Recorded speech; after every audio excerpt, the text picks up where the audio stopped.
This is the chapter 13 review. I'm going to be doing the odds. So it's on 13.1, 13.2, 13.4, and 13.6. All right, so for this first one here, M, N, and P are midpoints. So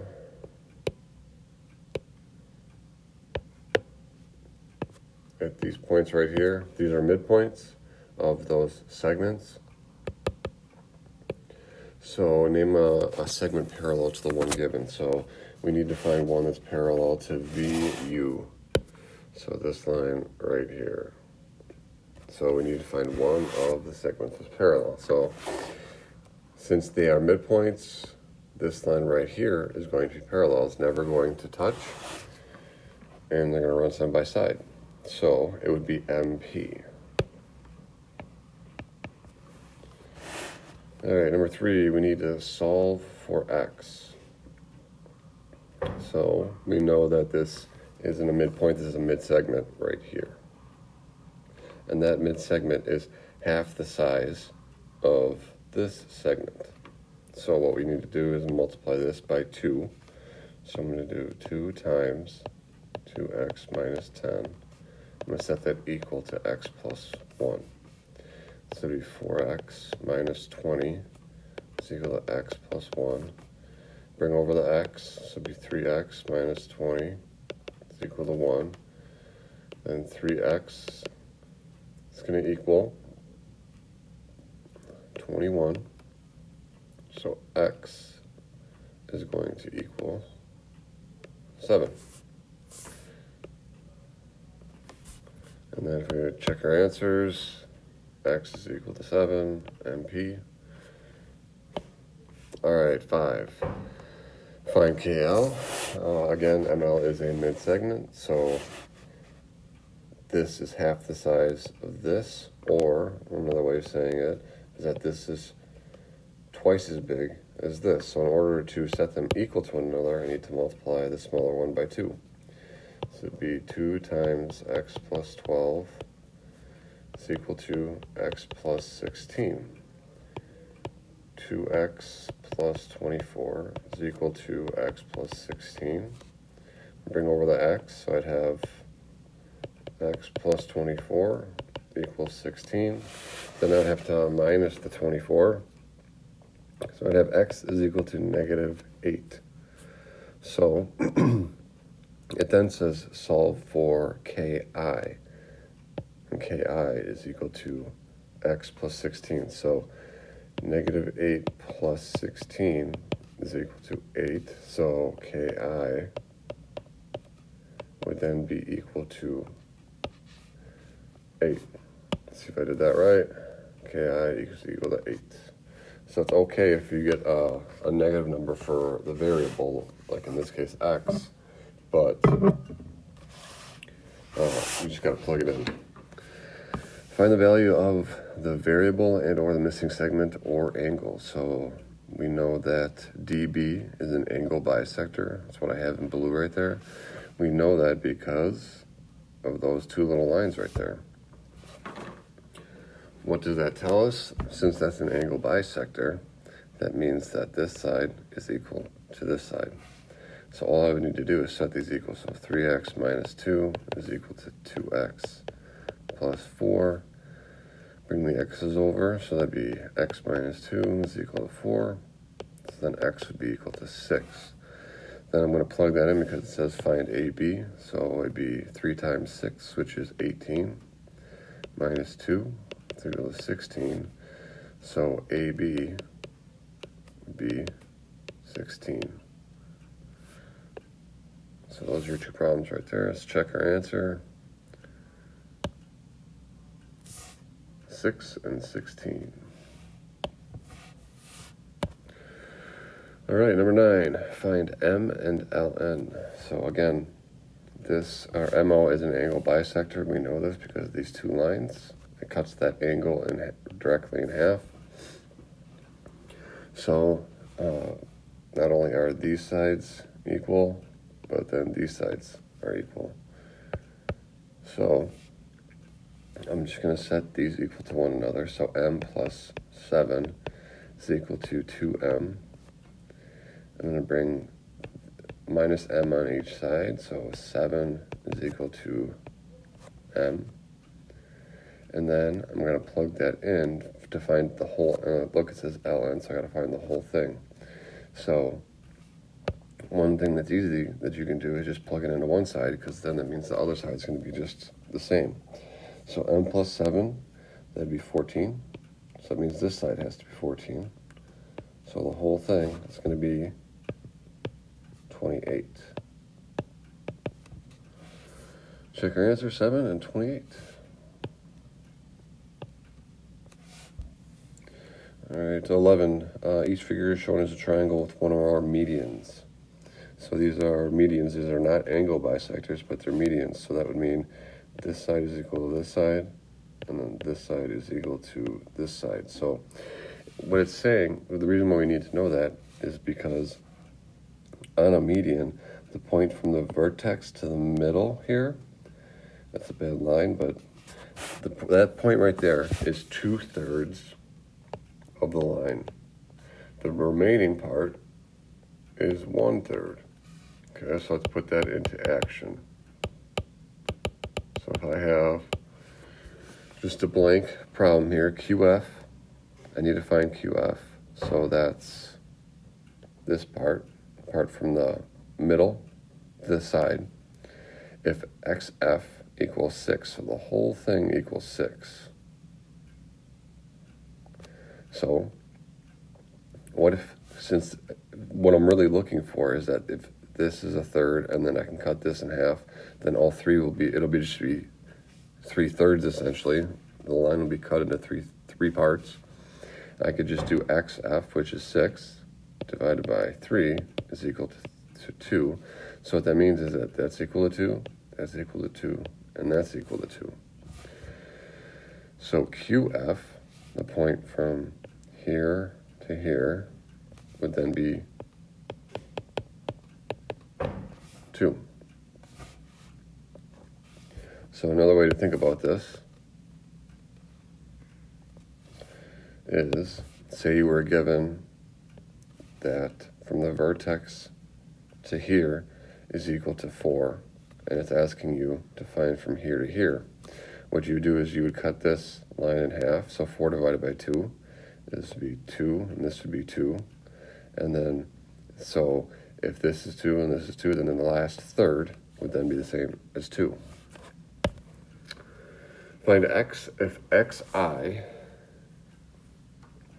is equal to x, so xi, this segment right here, is equal to x, and xh is equal to -5 plus 2x. So since it is median, these sides are congruent, so they're the same. So I would just set them equal to each other. X is equal to -5 plus 2x. I'm going to bring over the 2x, so a negative x is equal to -5, so x would then be equal to 5. And it just says x, so 13 is x is equal to 5. Don't need to worry about 14. 15, find ZL. So ZL is this segment. If LK, the whole thing, is equal to x minus 3. So this whole thing is equal to x minus 3, and ZK is equal to 2x minus 9. Let me do that in a different color.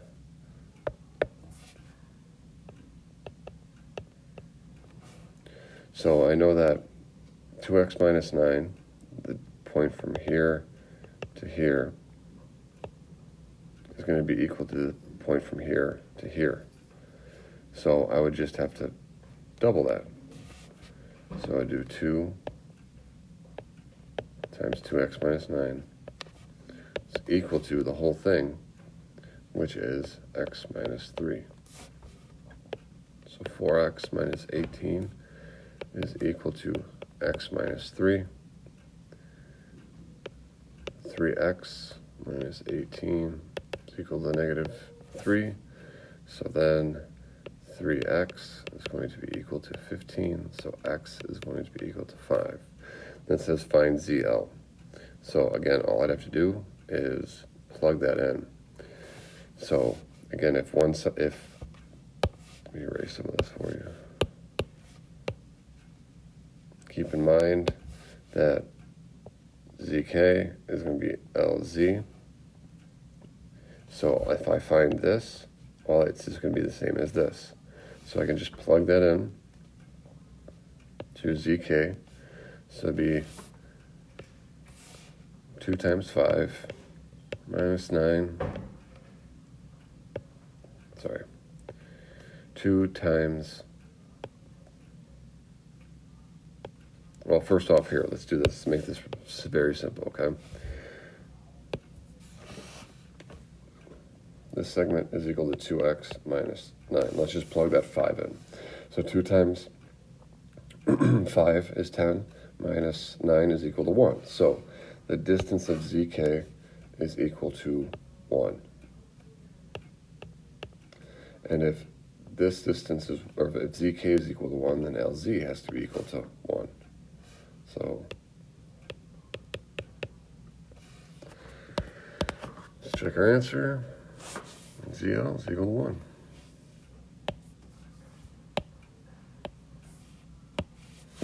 All right, each figure shows a triangle with one or more altitudes, and an altitude makes up a 90-degree angle with the opposite side. So as I can see, I have marked on 17. So in the first part here, we have to deal with what we've been given. I don't know what the x is, so I can't find what this length or this length is. But I know that this angle here is 90 degrees, and it's saying that this angle right here is equal to 4x minus 6. So I just set that equal. 4x minus 6 is equal to 90. 4x would then be equal to 96. And I would then just type in my calculator, 96 divided by 4. It's equal to 24. So now I know what x equals. So since I know what x equals, I can then plug it in to find out what CD and then DB are. So CD and DB. So CD would be 24 plus 7. That's going to equal 31. And then DB is 2 times 24 minus 15. So 2 times 24 is 48. Minus the 15 is 33. So the final answer is x is equal to 24. CD is equal to 31. And then DB is equal to 33. So 24, 31, and 33. 24, 31, and 33.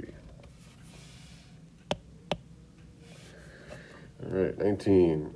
Order the angles from smallest to largest. So when we angle, remember that the sides correlate to the angles.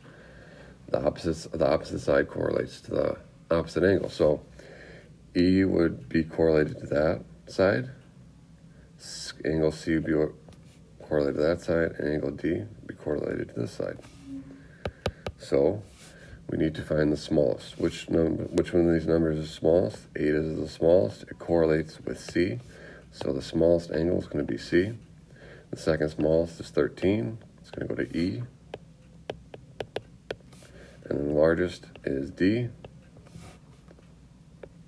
And that's your final answer. Same thing here. Now we're going to do sides.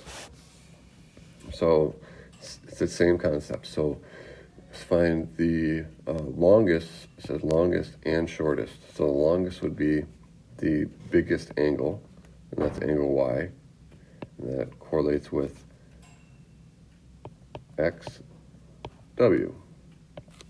Then the shortest side is going to be the smallest angle, its opposite side, which is XY. All right, so that was 19 and 21. So state if the three numbers can be measures of the sides of a triangle. So two sides added up have to be more than the third side. So 9 plus 11 would be 20. That's bigger than 9. 11 plus 9 is 20, which is bigger than 9. And then 9 plus 9 is 18, which is bigger than 11. So yes. And then two sides of a triangle have the following measures. Find the range. So when we find the range, we're going to do a blank spot. It's less than x, which is less than the blank spot. And what we're going to do is we're going to take the biggest number minus the smallest number. So 8 minus 7 is 1. And then this for the second blank, we're going to add them together. And that's 15. That's your final answer. So that's all I have for you guys. If you have any questions, feel free to email me or stop in. Have a good one.